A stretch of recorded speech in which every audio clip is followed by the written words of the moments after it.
Muy bien, ya estamos de vuelta.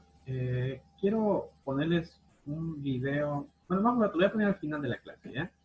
El tema del que vamos a hablar ahora es un síndrome, se llama síndrome de Marfan.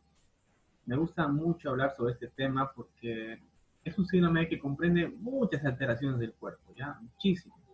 Pero la que es más complicada por lo general suele ser la complicación relacionada con la parte cardíaca.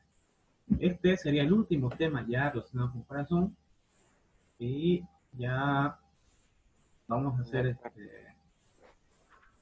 mañana un repaso general sobre todo lo que hemos visto. Hablaremos un poco más de electrocardiografía patológica y como les decía, la semana siguiente comenzamos ya con la parte pulmonar.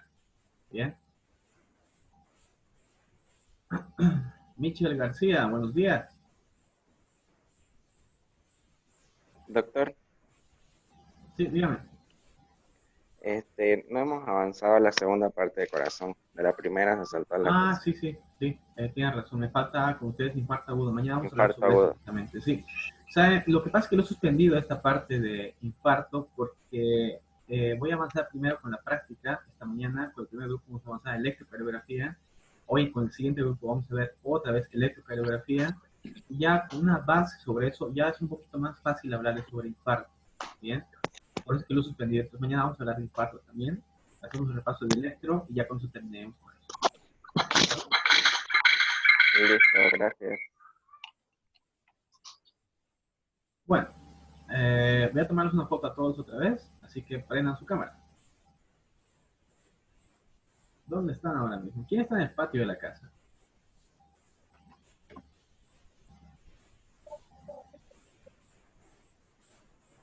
Bueno, a la cuenta de tres saludamos. Bien, uno, dos, tres. Muy bien, eso es. Me gusta verles la cara porque así sé que están ahí. No tengan la mala costumbre de otros lugares, no voy a decir de otras universidades tal vez, de que, y créanme que lo he visto, que entran a la clase, dicen presente, dejan el teléfono y se van a la cocina. O sea, van a hacer sus cosas. Bien, así que ustedes no son así, ¿verdad? Jamás. Muy bien. ¿Cómo cree?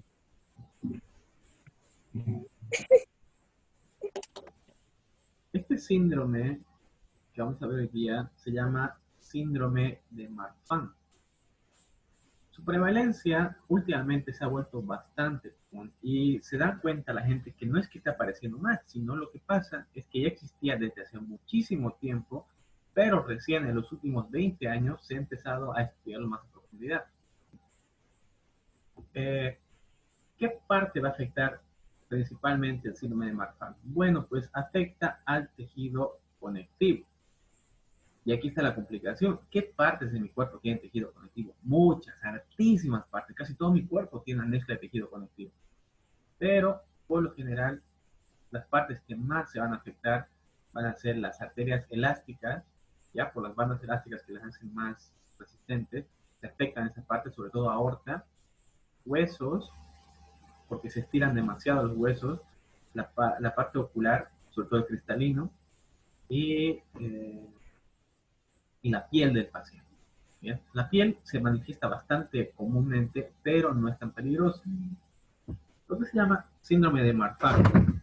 Bueno, porque básicamente es el médico francés, un pediatra francés, que lo descubrió en el siglo XIX. Él, ¿qué era lo que veía? Eran niños de 12, 13 años que medían unos 60, medían unos 80, eran altísimos estos niños. ¿Bien? La primera característica de estas personas era que tenía una estatura bastante grande. Y lo segundo que le llamaba la atención a este médico eran los deditos, eran unos dedos largos. Les llamaron aracnodactilia o dedos de araña.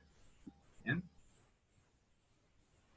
Eh, por lo general, la incidencia de esto es de uno por cada 5.000 personas, uno por cada 50.000 en Estados Unidos, pero en Sudamérica y en Europa la incidencia es más alta. Hablamos de uno por cada 10.000 habitantes que puede tener el síndrome. ¿Bien? Puede tener todas las características que vamos a ver, puede tener unas muy poquitas o no tener ninguna y tener el gen dormido ahí adentro. Fíjense, había un emperador, Akenatón, que se caracterizaba porque a los 18 años medía casi 2 metros, era alto y muy delgadito. Él supuestamente murió envenenado. Realmente con el tiempo se descubrió en la momia de que este hombre murió por un desgarro de la aorta, una disección aórtica por el que falleció. Y se cree que justamente en base a las figuras que tenemos de esa época, que él podía haber padecido síndrome de Marfan. Entonces, dése cuenta lo antiguo que es esta enfermedad. Abraham Lincoln, todos lo conocemos, Abraham Lincoln, era un señor que era alto, muy delgadito, tenía unos rasgos faciales bien particulares y también se cree que puede haber padecido la enfermedad de síndrome de Marfan. Claude Hyman era un jugador de baloncesto muy famoso en Estados Unidos, se lo llamó el Michael Jordan de los 70s, era un chico alto, muy fuerte, excelente jugador, seleccionado para las estrellas muchas veces, y un día en pleno partido cayó al suelo, agarrándose el corazón, y murió al instante. ¿Qué pasó? Lo mismo, desgarro de la arteria de la aorta ascendente. Murió instantáneamente en la cancha. Después se hizo la autopsia y se dieron cuenta de que sí, genéticamente tenía síndrome de Marfan. Bien.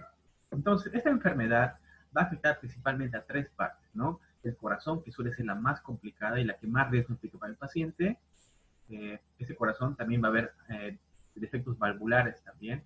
La aorta ascendente o el arco aórtico completamente. Los huesos, que van a ser largos y frágiles. El músculo, ¿se acuerdan bien? El tejido conectivo tiene un gran papel muy importante en la elasticidad del músculo. Si este tejido conectivo está afectado, el músculo no va a ser tan elástico. Y finalmente los ojos. ¿Qué parte de los ojos? Cuando llegan a oftalmología, o si se acuerdan un poquito más de anatomía, el cristalino, que es como la lente que tenemos aquí adelante, es una especie de lente que se estira y se contrae según lo que yo miro. Miro de más cerca y mi cristalino se va a contraer un poquito. Miro de más lejos y el cristalino se va a abrir. Es una lente que es perfecta. Bueno, pues los músculos, los filamentos que estiran este cristalino también son el tejido conectivo. Ese tejido conectivo se va a romper y el cristalino básicamente se va a salir de su lugar, que suele ser una complicación muy común con estos pacientes. Esta es la imagen del paciente con síndrome de Marfan. Alto, bien, de miembros superiores muy largos, con muy poco tejido adiposo, son bastante delgaditos, una cara larga, vamos a ver más adelante las características que tiene, pies, tallas grandes, pie plano por lo general, y esa aracnodactilia, ¿no? ¿Dónde está ubicado la alteración genética? En el cromosoma 15, ¿bien? Esta deficiencia genética recién se la pudo descubrir en el año 91, cuando se pudo codificar el genoma y se encontró al gen culpable de esto. Entonces, este gen, el cromosoma 15, un gen de ese cromosoma 15, muta y afecta la síntesis de una proteína que se llama fibrilina. Esta proteína, la fibrilina, es la que le proporciona la elasticidad a ese tejido conectivo muscular o que es parte también de las bandas elásticas que hay en las arterias elásticas, ¿no? En la aorta, en las carótidas, en cualquier parte que hay una arteria que soporte mucha presión. Bien. Esta enfermedad, un 90% se la diagnostica clínicamente, mirando, viendo al paciente, y van a darse cuenta de las características que son bien marcadas. De hecho, les contaré, en la universidad tengo por lo menos 3 estudiantes que cumplen con todos los criterios del síndrome de Marfan. Y ahora van a ver, ustedes viendo las características, van a pensar y van a acordarse de quiénes son. ¿Ya? Primera cosa, quiero que agarren su mano y hagan lo que estoy haciendo yo. ¿Bien? Agarren su mano y traten de juntar el dedo pulgar con el índice. ¿Alguien que pueda hacerlo? Dígame, ¿quién puede hacer esto? Juntar el pulgar con el índice apretando la muñeca. ¿Sí? ¿Nadie puede? Yo puedo, señor. Yo igual puedo. Yo igual puedo. Yo puedo igual. Ya. Yo Muchas puedo gracias. igual.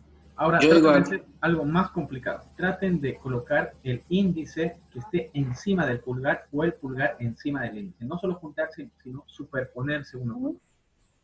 ¿Pueden? No. Yo no puedo.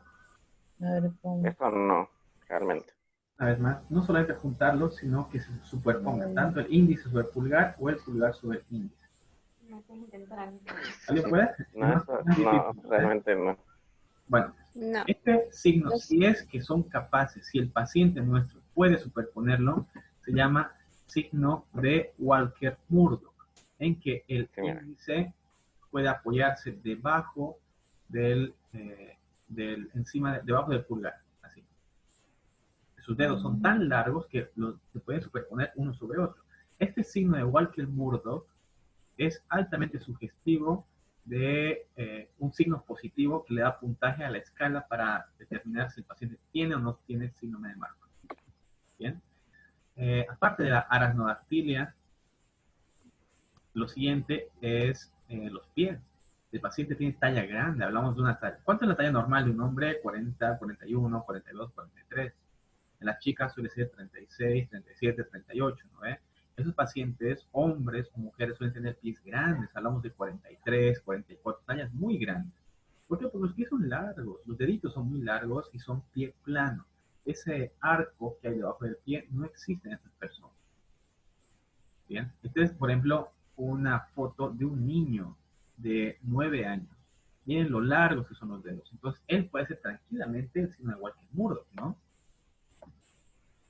A un lado vemos unas manos normales y al otro lado unas manos con aracnodactilia. Se nota la diferencia, ¿no? Muy poco tejido muscular, dedos muy largos. Lo mismo, pies largos, pie plano, con talla grande. Traten de hacer lo mismo acá. Agarren el pulgar y traten de tocar el antebrazo, la cara anterior del antebrazo con el pulgar. ¿Puede hacer? A ver. A ver. Sin lastimarse, traten de juntar su pulgar con el antebrazo. Hay gente que puede hacerlo porque tiene dislocado, ¿no? Pero no hace falta dislocar esa parte. Estas personas, las personas con síndrome de Marfan, tienen los miembros superiores tan largos que fácilmente, sin dislocarlo, pueden tocarlo directamente. ¿Bien? Es una hiperextensión de la mano, sobre todo del dedo pulgar. Vean los brazos de esta paciente, son larguísimos. Representan más del 50% del largo total que tendría que tener esta persona. La cara es la más sugestiva porque es una cara de una facies larga. ¿Bien? La facie de esta persona es una facies larga. Hay algo llamado retrognatia o micrognatia. La retrognatia es cuando la mandíbula, me voy a poner de costado, en vez de estar saliendo hacia adelante, bueno, estoy sacando yo, está metida hacia atrás. ¿Bien? Es como si estuviera reducida de tamaño. ¿Bien? Y la micrognatia ya se refiere a un maxilar inferior muy pequeñito y muy estrecho. Se le suele llamar facies en pico de pájaro. ¿Bien? Porque se han fijado los pajaritos, pues no tienen mandíbula, ¿verdad? Entonces estas personas tienen la mandíbula tan pequeñita, tan estrecha o tan larga que es pequeña y se nota como si no tuviera mandíbula o que fuera muy pequeñita. Otra complicación que vamos a ver más adelante suele ser que como es pequeña la mandíbula, los dientes crecen, pero crecen todos apiñados, todos apretados unos con otros, y los dientes suelen ser muy desordenados de estas personas. ¿Bien? Cara larga y principalmente un maxilar bien poco definido. La parte neurológica. Estos pacientes tendrán atraso mental, tendrán alteración neurológica, por lo general no la tienen. Bien, su actividad neuronal es normal, totalmente. No hay retraso ni adelanto en la cognición ni nada. Lo que sí se ha visto, y esto todavía no está comprobado, es que estos niños suelen tener un déficit de atención. Bien, por lo general es un síndrome de deficiencia en la atención o hiperactividad. Pero esto no está relacionado con la parte neurológica, son niños normales. Lo que pasa es que, como hemos dicho, suelen nacer con trastornos visuales. Y un niño que no ve bien la pizarra o no atiende bien y no está diagnosticado, entonces va a tener deficiencia, se va a distraer rápidamente. Entonces se cree que este trastorno de déficit de atención esté más relacionado con los trastornos visuales del niño que con el factor neurológico, ¿bien? Pero sí suele haber, son niños traviesos que no prestan mucha atención cuando son pequeños. Bien. Este, por ejemplo, es un recién nacido. Te voy a ampliar la imagen. Y fíjense, este niñito recién nacido, su mano, la capacidad que tiene para retraerse hacia abajo. ¿Bien? Él casi puede tocar también, ¿no? La parte de abajo. ¿Ok? Ahora, otra característica que tienen estos niños, lo voy a anotar aquí, es el pecho. El tórax de estas personas va a ser elevado. Fíjense, el tórax tiene una elevación acá, ¿no? Eso se llama pectus carinatum o tórax en quilla. O también el tórax, en lugar de ser elevado, puede ser excavado. Puede ser como si tuviera un hueco en el tórax, ¿no? Eso se va a llamar pectus excavatum o pecho excavado, como si hubiera un hueco allá adentro. Bien, puede ser elevado mi tórax o puede ser metido hacia adentro. Esto se va a notar más que todo en los niños cuando sean recién nacidos o cuando estén entrando en la pubertad.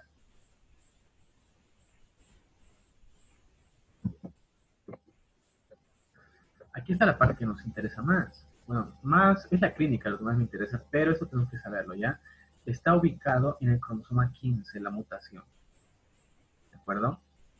Entonces, como es una enfermedad genética, no tiene cura y se hereda del padre. Principalmente el que suele portar este gen suele ser el padre. Bien, entonces, si por ejemplo mi padre tenía síndrome de Marfan, yo tengo aproximadamente un 50% de padecer la enfermedad y un 50% de que quede como un gen recesivo, es decir, que no se manifieste. Bien, ahora un porcentaje pequeño, entre un 15 o 25%, no tiene antecedentes. Es decir, que mi padre es normal, mi madre es normal, pero yo nací con síndrome de Marfan. Bien, eso no se puede explicar. Aparecen de manera espontánea. ¿A quiénes afecta más? Afecta tanto a hombres como a mujeres, pero el hombre es el que porta el gen que puede heredar a sus hijos, no tanto así las mujeres. ¿Bien? Estas personas, hemos visto su característica, ¿no? Son muy delgaditos, muy poco tejido adiposo, esos brazos largos, los dedos en aracnodactilia, y bueno, esas características, ¿no? Esto cuando empieza a manifestarse en la adolescencia. Bien, los niños suelen aparentemente ser normales. Cuando empiezan a crecer es cuando comienzan los signos más clásicos. Por ejemplo, aquí en esta imagen podemos ver la diferencia de estaturas grande que hay, el largo de ese brazo tan marcado que tenemos y la diferencia, ¿no? Pero estas personas, siempre y cuando cuiden la parte cardiológica o compensen la parte ocular o ósea o incluso de la piel, pueden tener vidas completamente normales. Bien, la complicación que más nos tiene que preocupar a nosotros suele ser esta, ¿no? La complicación cardíaca de estos pacientes. Es bastante importante porque la mayor parte de las personas antes vivían máximo hasta los 45 o 50 años. Ahí se complicaba la parte cardíaca y se nos morían. Hoy en día, con una detección precoz, rápida, esto se detecta y pueden, su esperanza de vida hasta los 60, 70, 80 años pueden llegar a vivir sin ningún problema. Bien. La cosa más común es esta, ¿no? Que esta aorta se va a ver afectada. El paciente crece, se va a estirar esa persona, el músculo se estira, pero la aorta, perdón, no tiene esa capacidad de estirarse igual. Entonces, al estirarse, va a acabar desgarrándose, o peor aún, va a producir lo que conocemos como disección aórtica o aneurismas también. Bien, estos pacientes suelen presentar aneurismas o disecciones, que es lo que hemos visto antes, que son bastante peligrosos. El corazón suele crecer, ¿bien? Suele aumentar, hacer una hipertrofia excéntrica, y al crecer, las válvulas suelen separarse, porque las válvulas no tienen capacidad de crecimiento tanto como el músculo. Entonces las válvulas, como el corazón está creciendo, se separan. ¿Cuáles son las que más afectan? La aórtica y la válvula mitral. También la tricuspidia, pero más comúnmente es la mitral y la aórtica. ¿Qué es lo que va a pasar? Que las válvulas, al separarse, no se van a cerrar completamente. En la aorta, por ejemplo, estamos viendo la imagen, mi ventrículo se contrae, manda sangre para arriba, es la sístole, luego se va a relajar, ¿no? El músculo se relaja y se vuelve a llenar de sangre. Pero como la válvula aórtica no está bien cerrada, una parte de la sangre que he enviado va a volver otra vez. Eso se llama regurgitación aórtica, y este sonido de la sangre volviendo se escucha. Se llama soplo regurgitativo. Bien, Se puede percibir, se puede ocultar fácilmente. Cuanto más marcado esté, más intenso va a ser. Entonces, otra característica clínica de estas personas va a ser un soplo aórtico. Eso quiero que se acuerden. La válvula mitral, que también suele verse afectada, por lo general mi válvula tiene esta forma. Ya la miramos de costadito y la válvula es como una especie de M. ¿Ya? Está mirando hacia abajo. Se abre, se cierra. Se abre, se cierra. Pero como las fibras que la sujetan están mal, normalmente se estira y va a acabar dándose la vuelta. Es como cuando un paraguas, cuando hace mucho viento, de estar curvo, se nos vuelca, ¿no ves? Se vuelca y mirando para arriba y no sirve. Aquí pasa lo mismo. Esta que está volcada mirando hacia abajo en este sentido va a doblarse y va a quedar así. Bien, eso se llama prolapso de válvula. En este caso la que se va a ver más afectada va a ser la válvula mitral. Esta complicación la hemos visto antes, ¿no? La endocarditis. Estas personas por ese corazón defectuoso que tienen, si es que por alguna razón se infectan de faringitis, es muy peligroso porque puede esa bacteria llegar hasta el corazón e infectar y producir estas vegetaciones que hemos visto, ¿no? Y van a empeorar más la situación de mi paciente. Bien. La escoliosis, esta alteración que estamos viendo, no nace el paciente con la escoliosis. Él nace normal en la columna. Pero con el tiempo, como son gente alta, muy alta de verdad, se acostumbran a estar, para hablar con la gente tienen que agacharse o estar en posiciones incómodas, ¿no? Entonces, estas posiciones incómodas tienden a crear cifosis, pueden crear lordosis o pueden crear escoliosis, ¿ya? Son posiciones viciadas con el tiempo que se dan.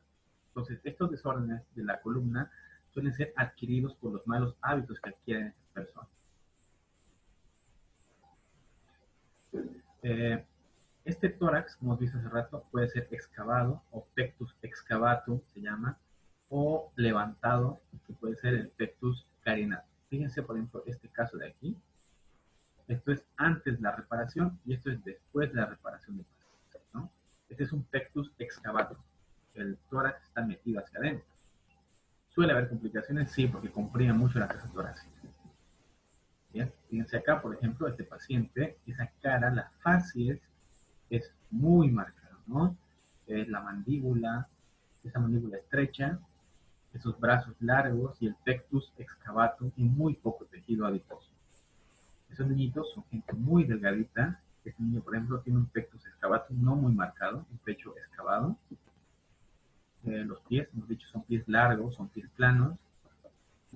A nivel ocular, suele haber defectos de la acomodación.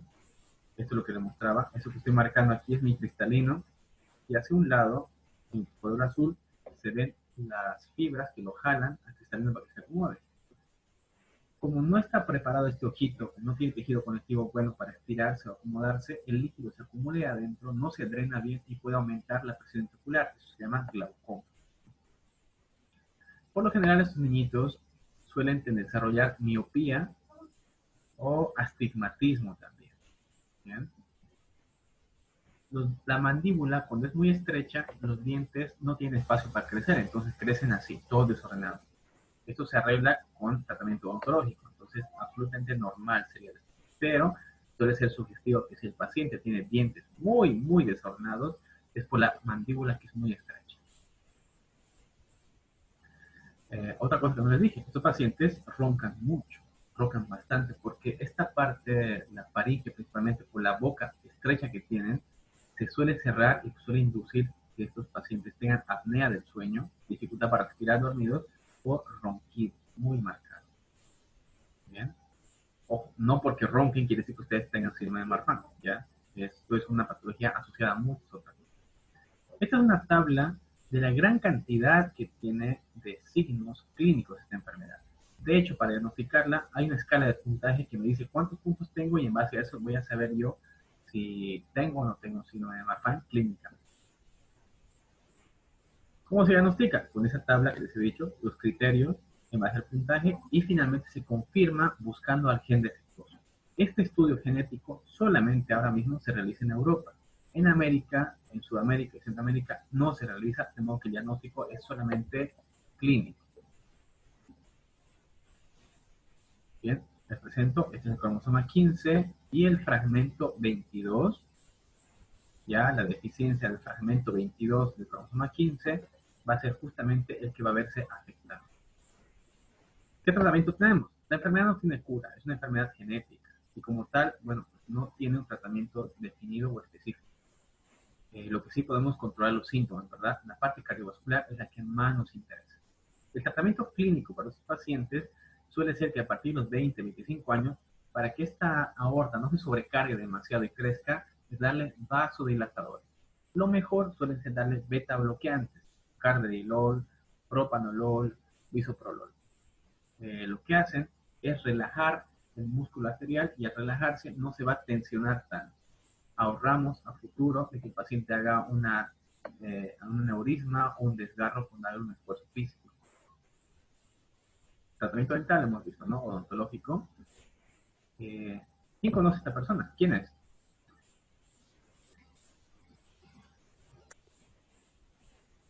Mike Goldfield. ¿A qué se dedica él? Él es nadadora. No es solamente un nadador, es el mejor nadador del mundo. Este hombre Sí, exactamente. es medallista olímpico. Hasta ahora le llamaban el tiburón. No había y no existe nadie que lo pueda superar ahora mismo. Fíjense el largo que tiene sus brazos. De hecho, buena parte de su capacidad nadadora es por esos brazos tan largos que tiene y la fuerza que es delgadito, pero es puro músculo. Bueno, pues Michael Phelps, por ejemplo, él tiene diagnóstico positivo para síndrome de Marfan. Tiene casi todas las características que hemos visto. Él, por ejemplo, toma beta bloqueantes, protege mucho la parte cardiológica porque sabe que hace gran esfuerzo físico. Posiblemente su carrera de él ya se termine dentro de unos 5 o 6 años más, cuando ya su corazón se empiece a degenerar más y ya no pueda, ¿no? Pero hasta ahora, fíjense, su vida es absolutamente normal. Es una persona, de hecho, medallista olímpico, dense cuenta. Esta historia me gusta mucho, ¿ya? Este es un grabado de un violinista muy famoso. Él se llamaba Niccolo Paganini, italiano. Le llamaban el violinista del diablo, porque se decía que él había hecho un pacto con el diablo, que él le vendía su alma a cambio de que le dé poderes sobrenaturales con el violín. Era un violinista excelente. Si lo podemos comparar con alguien de nuestra época, era como Kurt Cobain, como los Rolling Stones. Era una superestrella este hombre. ¿Bien?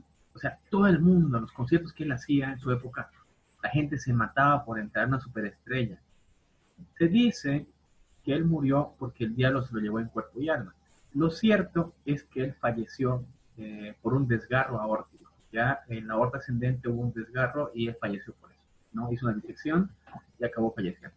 Bueno, pues Niccolo Paganini tenía la típica aracnodactilia, dedos larguísimos, lo que le permitía a él hacer acordes con el violín que nadie más podía hacer. Por eso se decía que había hecho un pacto con el diablo, porque podía tocar acordes que hoy en día muy poca gente puede interpretar sus composiciones. Ya, la más famosa de todas es una que se llama Capricho 24. Y este Capricho 24 se considera la composición más difícil de interpretar para un violinista. Solamente en el mundo existen 3 personas que pueden interpretarla. ¿De acuerdo? Entonces fíjense, ya para terminar esta parte, de que este síndrome, si bien presenta muchas características clínicas bien marcadas, y yo sé que ahora no están pensando en algún compañero de la universidad que puede tener el síndrome, que lo habrán visto seguramente, que es muy alto, deben saber quién es, ¿no? Sí, no lo vi, hace... pero no sé qué se llama. Hay por lo menos 3 estudiantes de la universidad que tienen Marfan, y su vida es completamente normal. Bien. Doctor, yo Sí, conozco ahí en la universidad a alguien que tiene pectus excavatum. Bien, a eso voy a llegar justamente. El hecho de que tenga 1 o 2 características no me hace a mí como síndrome de Marfan. Bien, lo voy a mandar en el chat. Hay unos criterios que quiero que los revisen. Se llaman criterios de Ghent. Bien, esos criterios de Ghent es una tabla que le da puntaje a cada característica. Por ejemplo, a la aracnodactilia le da 10 puntos, al pectus excavatum le da 5 puntos, y en base a todo el puntaje que yo saque, me dice qué porcentaje clínico tengo de tener o no síndrome de Marfan. Quiero que lo revisen, ¿de acuerdo? Lo siguiente la siguiente tarea antes de llamar lista que les voy a dar va a ser que quiero que vean un video, ¿ya? Lo tengo el video acá, pero tengo problemas con el sonido. Bien, voy a probar si lo puedo poner el video un ratito y si no, pues lo van a ver ustedes en la casa, ¿ya? Un segundo.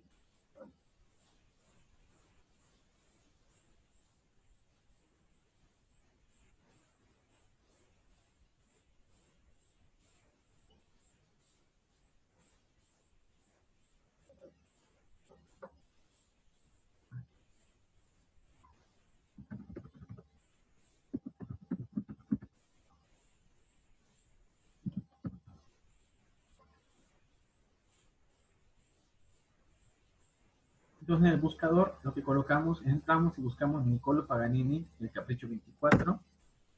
Voy a mandar el enlace, no se preocupen. Y aquí.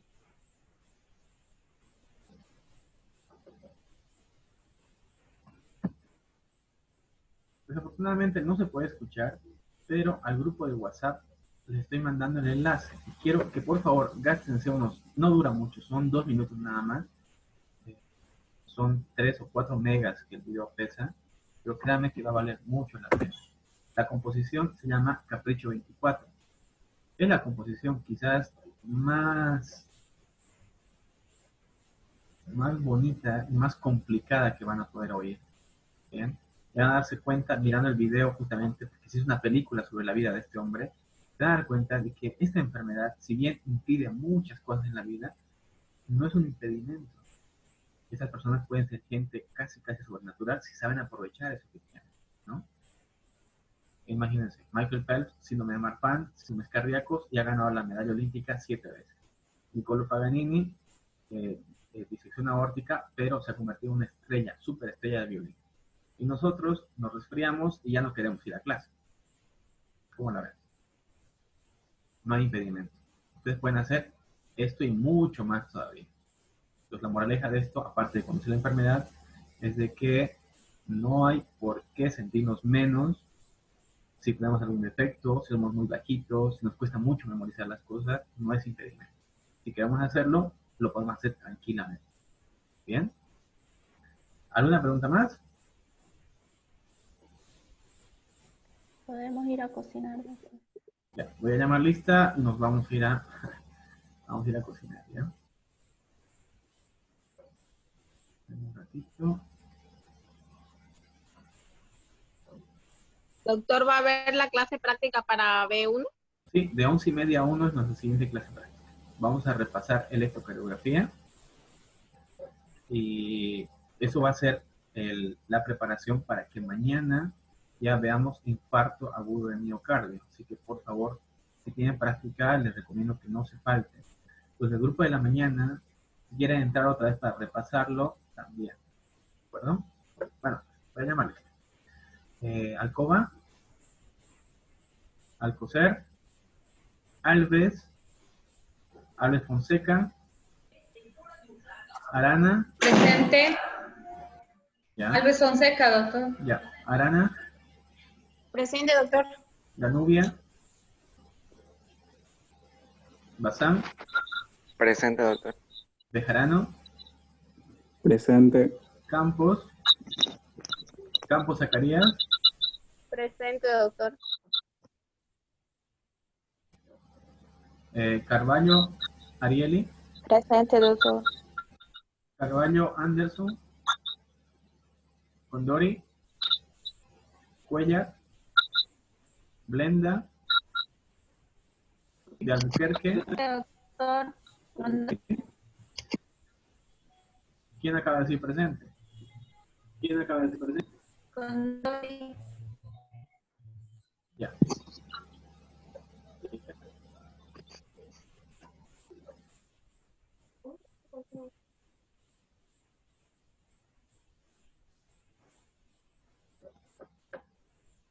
Blenda no vino.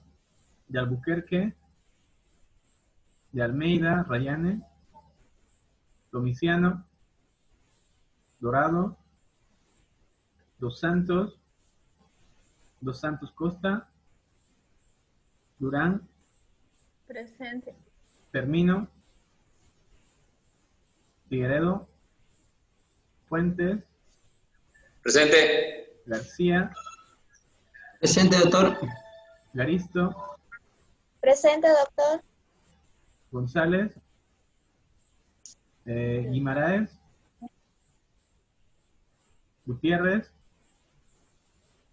Isa, Presente, doctor.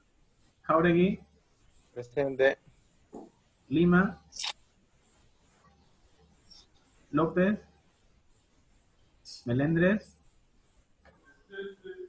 Presente, López. Méndez Correa, Meneses, Muniz, Nina, Oshiro, Parada, Presente, doctor. Pereira, Rivero Moya, Rojas, Sánchez, Solís, Soruco, Presente. ya, Soruco, Solís, Teutonio, Presente. Urquizo, Presente. Ventura, Vidal y Zanoni. Ya, muy bien. Ha sido un gusto tenerlos a todos juntos otra vez. Cada vez somos menos, pero espero que esto aumente un poco más esta semana. Sé cómo está difícil la cosa. Les recuerdo una vez más, el día viernes para nuestra clase es el día del camisa challenge. Nos venimos elegantes. Créanme que va a valer mucho la pena. Aunque sea solamente para la foto y aunque sea de cintura para abajo, que estén solo con bermuda y con chines, me da igual. Pero vénganse bien arregladitos. ¿Ya?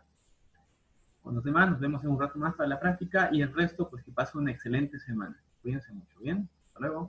Ya, doctor. Gracias, igualmente. Ya, doctor, gracias.